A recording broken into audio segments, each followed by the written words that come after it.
আসসালামু আলাইকুম। আজকে রান্না করব উস্তা। এগুলি করলা না উস্তা।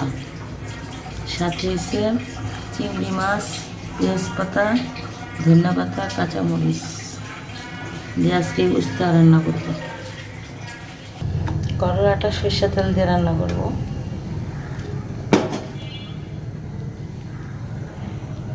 চিংড়ি মাছ দিয়ে দিব, পেঁয়াজ পাতা, কাঁচামরিচ একটু ভাজবো। এটার মধ্যে এখন একটু হলুদ দিব,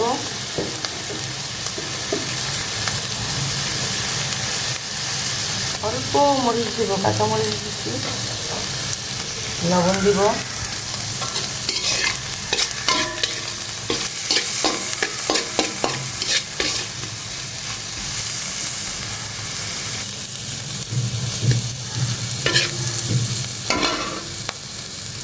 ফুটা পানি দিব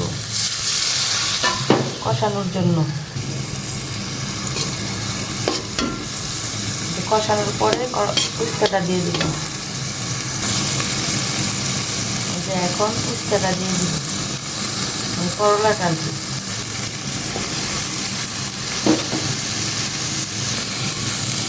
একটু পরে ঢেকে দিব, এখন ঢাকলে কালো হয়ে যাবে, সবুজ থাকবে।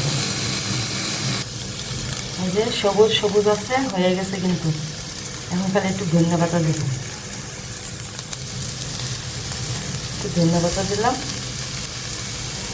করলা কিন্তু বেশি ডাকতে হয় না, তাহলে পিঠা হয়ে যায়।